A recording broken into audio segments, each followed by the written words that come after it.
ओम शांति। मनुष्य के दुख का कारण उसकी सोच है, उसके विचार हैं। जब हमारे विचार अच्छे होते हैं तो हमें आंतरिक सुख मिलता है, और दुख जब आता है तो समझो हमारे विचारों में कहाँ ना कहाँ भिन्नता आ रही है। उस दुख को हम सुख में कैसे बदलें, उसको बदलने के लिए चाहिए हमें अपनी सोच को बदलना। और सोच को बदलने के लिए क्या है, एक कहानी है कि एक सेठ था, उसका बहुत सुंदर आलीशान मकान था, महलनुमा, जिसको लोग देखते थे दूर से ही तो उनकी नजर उससे हटती नहीं थी। इतना आलीशान मकान था, सब लोग देखते ही रह जाते थे। समय गुजरता गया। एक बार वो किसी कार्य से, अपने व्यापार से ही बाहर गया 1 महीने के लिए, और वहां से जब वो लौटा तो उसने देखा कि उसके मकान के पास बहुत सारी भीड़ इकट्ठी जमा है और उसके मकान से धुआं उठ रहा है। देख करके एकदम से उसको धक्का सा लगा। थोड़ा और आगे पहुंचा तो देखा कि आग की लपटें भी उठ रही थी। वो एकदम चिंतित हो गया, लोगों से गुहार करने लगा कि मेरी आग बुझाने में मदद करो। जब बहुत परेशान दुखी हुआ, हार करके बैठा, तो उसका बड़ा बेटा आया और बड़े बेटे ने कहा, पिताजी आप चिंता में क्यों हैं? पिता ने कहा, दिखता नहीं तुम्हारा मकान जल रहा है, मैंने इतनी मेहनत की है, ये मकान में आग लग गई है, जल रहा है, आग की लपटें उठ रही हैं, इतना बड़ा नुकसान हुआ है। तो बेटे ने कहा कि पिताजी आप चिंता ना करें, मैं आपको बताना भूल गया था, क्योंकि कुछ समय पहले एक व्यक्ति आया और हमारे मकान को देख करके उसने 3 गुना ज्यादा मकान के पैसे देने के लिए कहा। तो मेरा भी मन आ गया कि इतना 3 गुना पैसा मिल रहा है तो उसको बेच दिया जाए।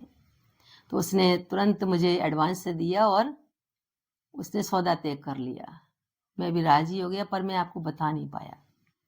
तो जो पिता था, जो उस मकान का मालिक था, उसको थोड़ी सी ठंडी सांस आई और राहत आई, और फिर वो देखने लगा जैसे सारे लोग देख रहे थे एक तमाशे की तरह से, ऐसे वो भी देखने लगा।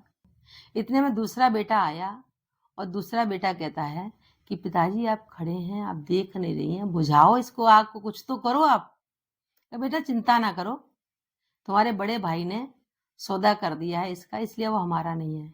कि नहीं, जिससे भाई ने सौदा किया था मैं उससे मिलकर के आ रहा हूं। उसने कहा कि मैं अब इसको कैंसिल करता हूं, ये मकान तो जल रहा है, मेरे किसी काम का नहीं रहेगा, मैं इतना पैसा क्यों दूं, मैं इसको सौदे को कैंसिल करता हूं।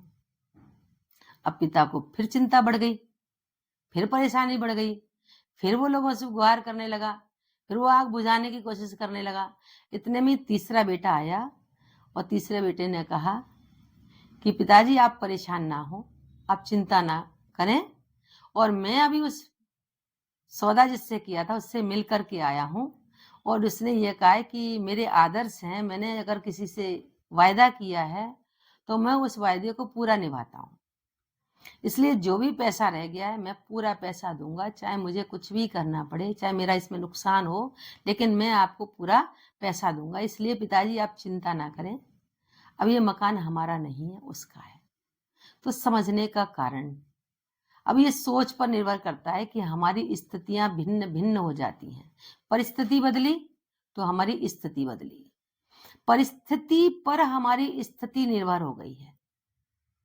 तो भगवान कहते हैं कि अपने जीवन की, अपनी मन की स्थिति की जो सोच है उस सोच को बदलो। जब सोच बदल जाएगी तो हमारा नजरिया भी बदल जाएगा, हमारी स्थिति भी अच्छी हो जाएगी। तो अपने सोच को हमें बदलना है। इस संसार में हम आए हैं तो हमारा कुछ भी नहीं है, हम अकेले हैं, जो कुछ लिया यहीं लिया। इसलिए ड्रामा का जो ज्ञान है, भगवान ने गीता में कहा है, जो हो रहा है अच्छा हो रहा है, जो होने वाला है वो अच्छा होने वाला है, और जो आगे की ओर होगा वो भी अच्छे से अच्छा ही होगा। इसलिए निश्चिंत रहें, अपने सोच को बदलें, अपने विचार को बदलें, तो हमारी स्थिति भी अच्छी रहेगी। ओम शांति।